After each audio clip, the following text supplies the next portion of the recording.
Assalamualaikum warahmatullahi wabarakatuh. Selamat siang, anak-anak ibu. Gimana kabarnya? Sehat semua kan? Alhamdulillah.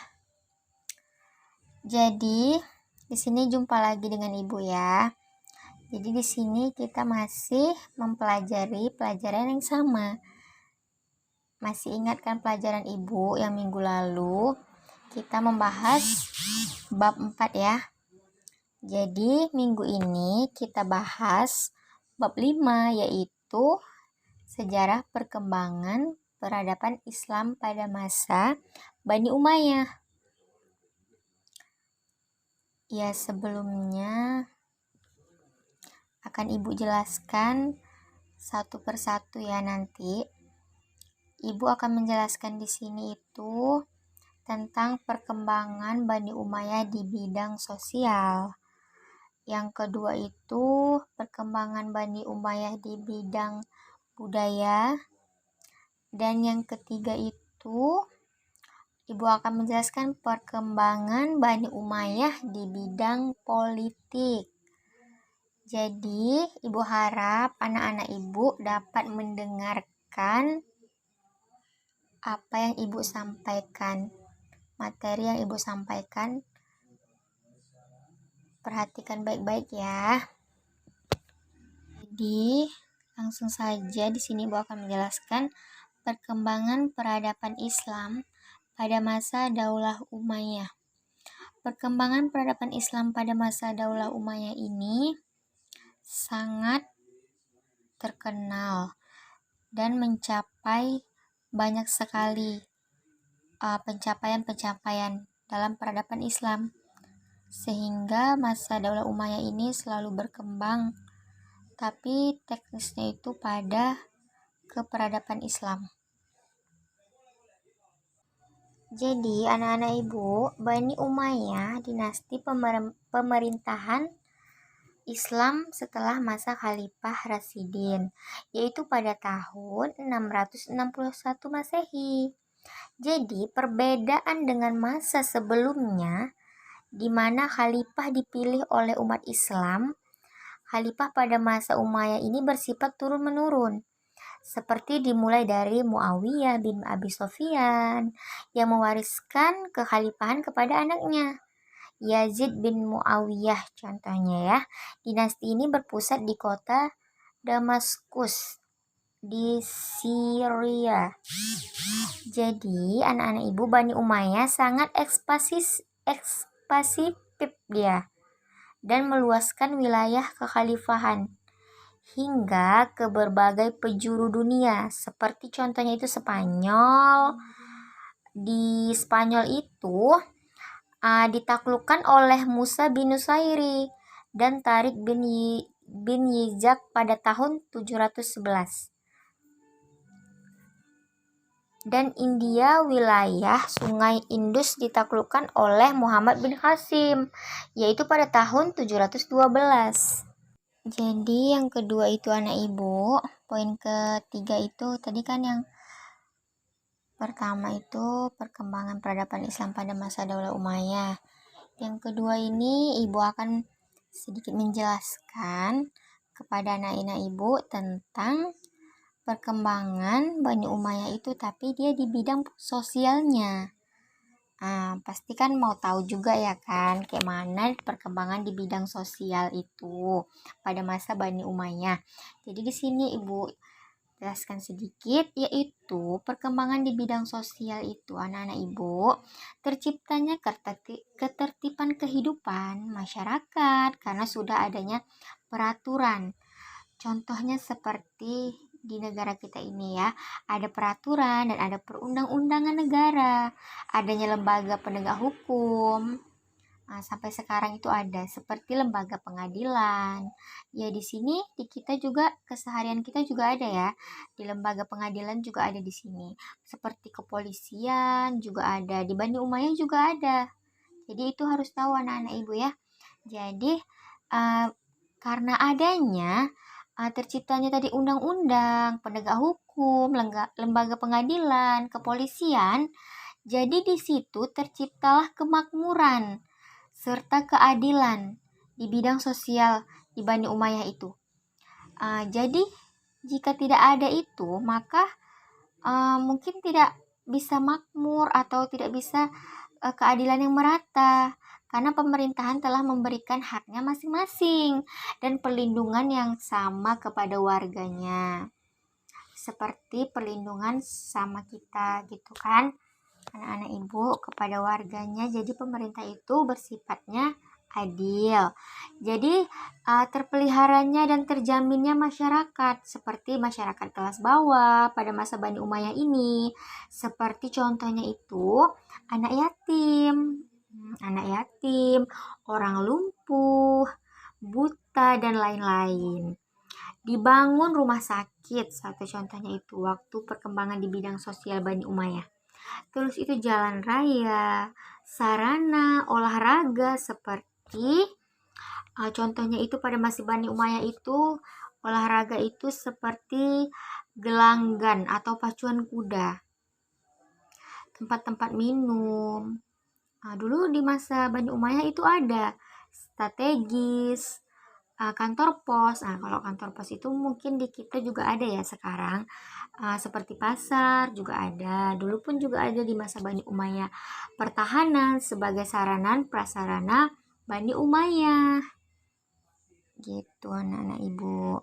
Di Bani Umayyah itu juga ada perkembangannya itu di bidang budaya. Sekarang pun kita ada juga budaya kan, budaya masing-masing. Dan di masa Bani Umayyah juga ada.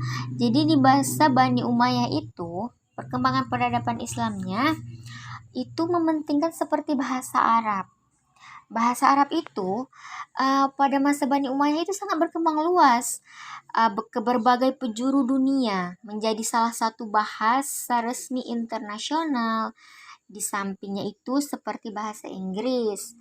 Bahasa Inggris mencetak mata uang dengan menggunakan bahasa Arab pada masa Bani Umayyah itu. Itulah mungkin keistimewaannya perkembangan Islam pada masa Bani Umayyah ini. Itu mencetak uang itu menggunakan bahasa Arab, mendirikan pabrik kain sutra, industri kapal senjata, seperti gedung-gedung pemerintahan. Jadi nanti anak-anak ibu harus tahu pada masa Bani Umayyah ini bidang budayanya ternyata lebih ke bahasa Arab dan mencetak uang juga menggunakan bahasa Arab sebagai sarana-sarana membangun irigasi, pertanian itu pada masa bidang budaya perkembangan Bani Umayyah. Terus itu membuat administrasi pemerintahan dan pembukuan keuangan negara itu menggunakan bahasa Arab. Itulah keistimewaannya pada perkembangan peradaban Islam pada masa Daulah Umayyah. Dan selanjutnya, Ibu akan menjelaskan perkembangan peradaban Islam di bidang politik ya, anak-anak Ibu. Jadi di sini di Bani Umayyah juga pada masanya perkembangan Islamnya itu juga ada dia di bidang politiknya, bukan sekarang aja ya, di bidang politiknya itu ada. Jadi anak-anak ibu harus tahu. Jadi pada masa Bani Umayyah itu terbentuklah dia 5 lembaga pemerintahan. Di sini itu ada satu An-Nizamus Siyasi, yaitu organisasi politik. Dan yang kedua itu An-Nizamul Idari, organisasi tata usaha negara. Dan yang ketiga ada An-Nizamul Harbi, organisasi pertahanan. Dan yang keempat An-Nizamul Hamail, organisasi keuangan. Dan yang kelima itu An-Nizamul Qadar, yaitu organisasi kehakiman. Jadi setiap masing-masing lembaga ini ada kegunaannya, anak-anak ibu.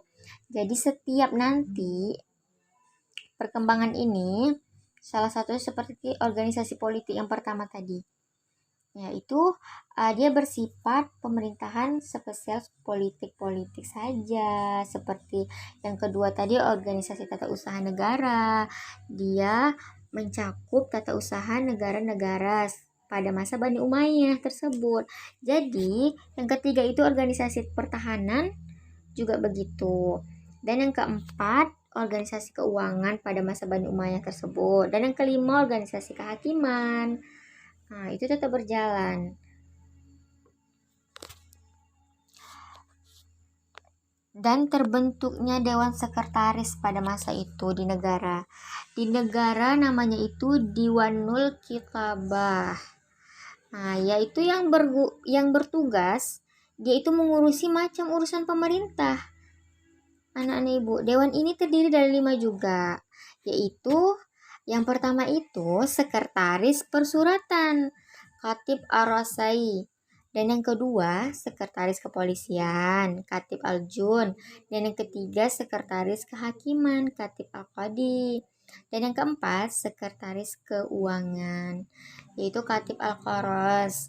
Dan yang kelima, sekretaris tentara, Khatib Al-Jun. Jadi, anak ibu harus tahu yang mana-mana aja Dewan Sekretaris Negara pada masa Bani Umayyah ini.